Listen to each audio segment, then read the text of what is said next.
Une série de meurtres est commise entre 1989 et 1993 en Australie par un tueur en série qui sera nommé le tueur de Ruta.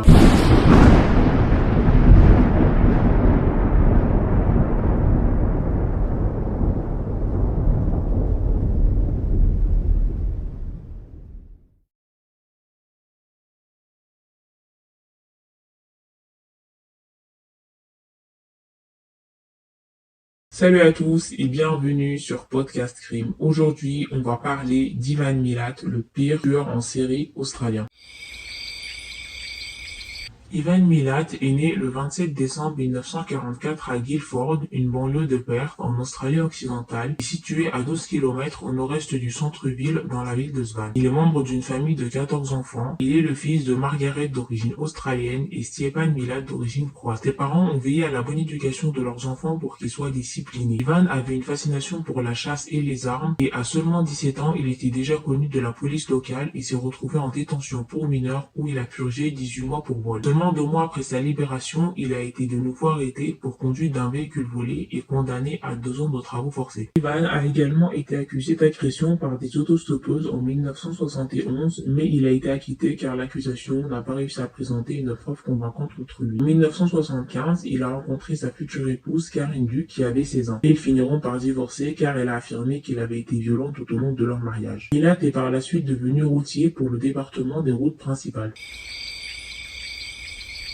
Le 19 septembre 1992, les corps de Caroline Clark, 21 ans, et Joan Walters, 22 ans, ont été découverts par un groupe passionné de courses d'orientation dans une zone de la forêt domaniale de Belanglo, connue sous le nom d'Executioner's Job. Ces dernières avaient disparu au mois de mai 1992 lorsqu'elles recherchaient du travail dans le sud de Sydney. Toutes les deux ont été poignardées et avaient une blessure à la colonne vertébrale, mais Clark a également reçu 10 balles à la tête. Près des corps ont été retrouvés une cheminée en briques, des mégots de cigarettes jetés et des étuis de cartouches de calibre 22. En octobre 1993, un homme de la région, Bruce Pryor, a découvert un crâne humain et un fémur dans un endroit particulièrement reculé de la forêt. Ce sont les corps de Deborah Everest, 19 ans, et James Gibson, 19 ans, qui ont été retrouvés dans la même forêt où les premiers corps avaient été retrouvés environ un an plus tôt. Tous les deux avaient également reçu des coups de couteau et une cheminée a été retrouvée près des corps, rendant la police certaine qu'elle avait affaire au même tueur. Le 1er novembre, un crâne fut découvert dans une clairière dans la forêt par le sergent de police Richard Jeff et fut identifié comme celui de l'Australienne Simone Schmidt, 21 ans, qui avait disparu depuis 1991. Le 3 novembre, les corps des Allemands Gabor Neugebauer, 21 ans, et Anja Abschied, 20 ans, ont été retrouvés avec toujours une cheminée construite près des corps, ce qui confirma aux enquêteurs qu'ils avaient bien affaire à un tueur en série. Neugebauer a été étranglé et le crâne d'Abschied semblait avoir été sectionné par une machette ou une épée. Tous les corps ont été enterrés face contre terre, les mains derrière le dos avec de multiples coups de couteau.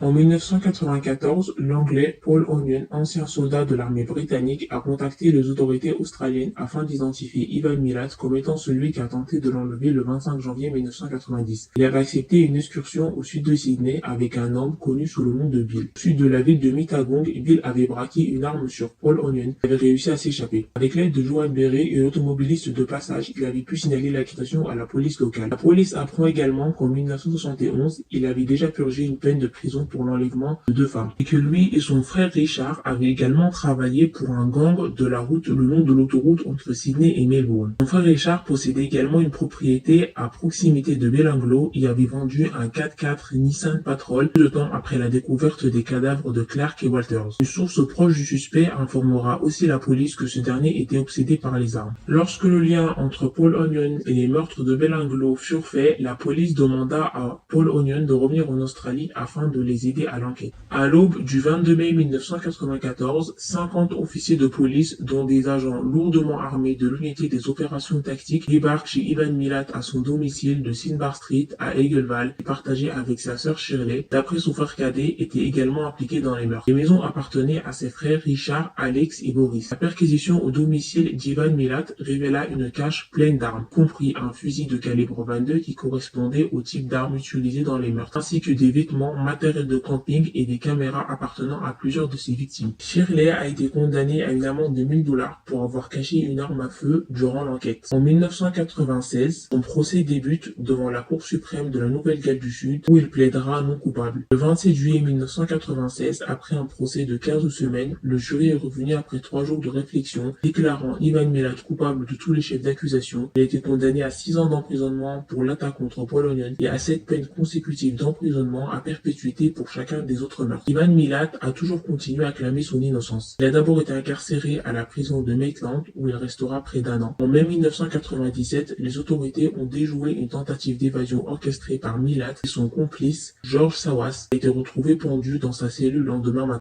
Il a été transféré dans l'aile à sécurité maximale dans une prison près de Sydney qui porte le nom de Supermax. Après la découverte d'une lame dans sa cellule, Ivan Milat a passé du temps à l'isolement. En juillet 2001, la première demande d'appel a été rejetée. Lors d'un interview télévisé le 8 novembre 2004, il a nié la complicité d'un autre membre de sa famille dans les meurtres. Et le 18 juillet 2005, sur son lit de mort, son ancien avocat Martsen, qu'Ivan avait licencié car ce dernier lui avait demandé de plaider coupable, affirmait que Milat avait été aidé par une femme inconnue dans le meurtre des 2 routards britanniques. En 2005, sa dernière demande d'appel a été rejetée. Le 26 janvier 2009, Milat se coupe le petit doigt avec un couteau en plastique pour aller à l'hôpital, finit par retourner en prison. En 2011, il entame une grève contre la faim qui lui fera perdre 20 kilos pour obtenir une console de jeux vidéo, mais sans succès. En mai 2015, Boris, le frère de Milat, a déclaré que ce dernier était responsable de la fusillade du chauffeur de taxi Nevin Knight en 1962. Sylvan Apparon, un ancien détective des homicides qui est également consultant auprès du FBI, a été appelé pour effectuer des tests polygraphiques avec Boris et Alan Dion, l'homme reconnu coupable d'avoir paralysé Nevin Knight avec une balle dans le dos il y a de nombreuses années. Les tests ont convaincu Steve que les 2 hommes disaient bien la vérité, qu'Ivan Milat avait bel et bien tiré sur Nevin Knight. Début 2019, Milat